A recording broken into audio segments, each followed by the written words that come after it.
Okay, we're about to finish the first phase of Jewish history, which is the development of Jewish civilization. And in the last video, we spoke about the development in the Talmud that happened right before the fall of Rome in 476 of the Common Era. And we also discussed the difference between the Talmud and the Mishnah. So I hope it was clear from the last video.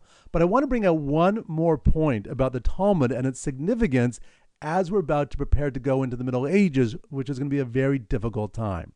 So we've now taken a look at Jewish history in ancient times, and now we're about to go into the Middle Ages, which is a time of tremendous persecution and exile. There'll be two different types of hardships, which we're going to discuss. There's going to be religious persecution and economic hardships, and we'll go into detail in the next phase of Jewish history.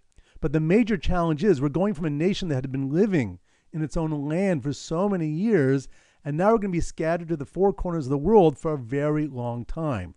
So how are the Jewish people going to maintain any sense of unity? And that's where the Talmud comes in.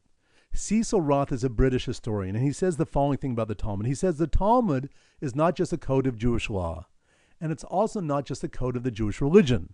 He says what the rabbis achieved by writing the Talmud is that they wrote the code of Jewish civilization.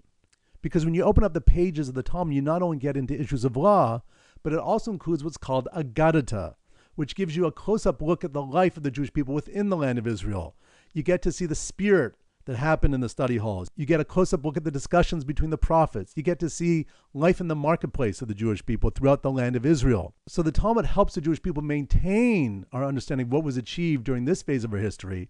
It's going to help us secure our life, our values, our culture, our morality as we go through foreign lands with foreign cultures and ideas. And it's there to provide the vision of what we're meant to rebuild and recapture and reclaim when we eventually make it back to the borders of our own land and settle once again as a Jewish people within the Holy Land of Israel. So that's why the Talmud is the centerpiece of Jewish learning. So we've now completed phase one of Jewish history, and we're about to get into phase two, the Middle Ages.